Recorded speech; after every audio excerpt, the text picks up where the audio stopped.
The situation in Ukraine goes on, of course. It never ends, even though sometimes the spotlight drifts away from it, from our perspective, a little bit.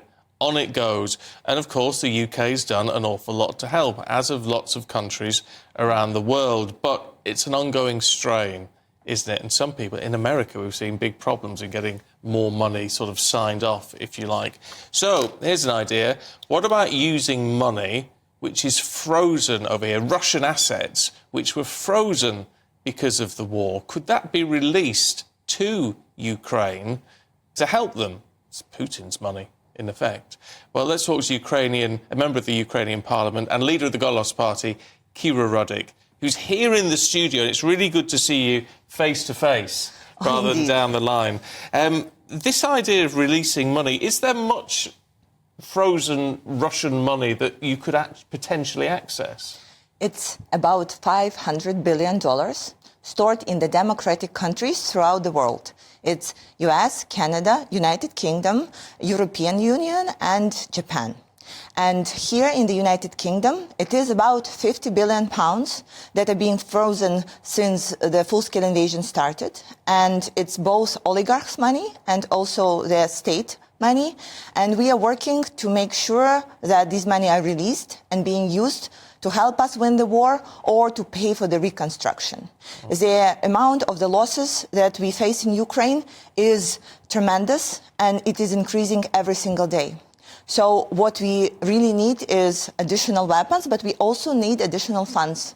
And I think it is really unfair that people who are supporting us with their hearts and keep supporting us, donating to Ukraine, that they keep paying to support us from their taxes. And it's so fair and just, and a really good thing to do is to make Putin pay, to make his oligarchs pay for that. And there is right now there is a control on those money that should be executed. So we already had a progress on the matter in Belgium that holds the majority of those assets. We have agreed to take the proceeds on the money, and it's not a small amount. Stephen, it is about 2 billion euros, and they will be sent to Ukraine to support us in our fight. And I think it is a very good first step, and we are calling for the United Kingdom to do the same. Ideally, we want to have all the money confiscated, but the first step will be essential. What's standing in your way from that happening at the moment? We need this thing which is political courage. You know, right now, we switched from all the politicians around the world saying, no, we cannot do this, it's illegal, blah, blah, to saying, yes, it's the right thing to do. We agree that it's a fair thing to do. But now we need a leader to step up and say, well, okay, I'm making this decision, I'm going ahead. And United Kingdom has been a leader in those decisions before, right?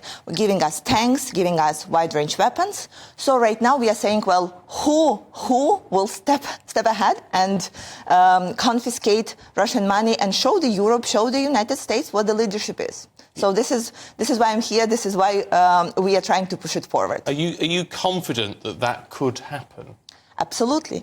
You know, Stephen, the story of the last 2 years has been so many people telling us things are impossible.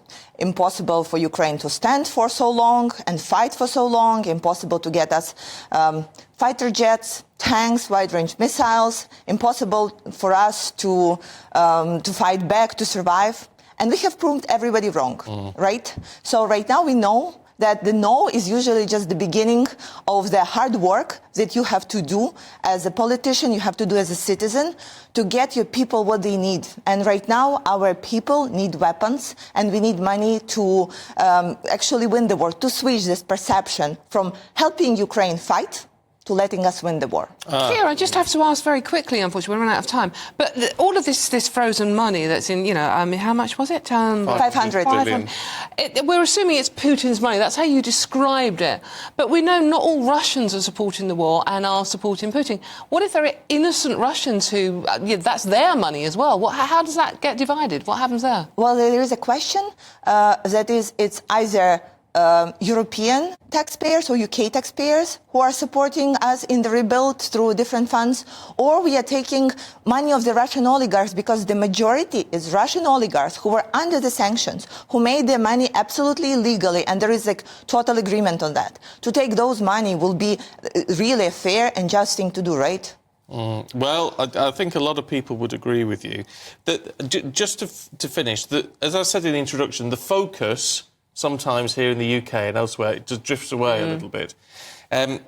Recently, Donald Tusk, the Polish president, has said war is a real threat for Poland now, which shows how the threat is not going away. Is that something which is it welcome that he is speaking out now, because it's going to shift attention back to the ongoing problem with Moscow? Stephen, you know why he said that? Because just recently, Russian missile went onto the Polish territory for 39 seconds and then returned back to Ukraine to attempt to kill some of us. And it is a threat, not only to Poland, but to the whole Europe. We have heard many of the politicians stepping up and saying, we understand that this is a global threat, that Russia would not stop unless they are stopped.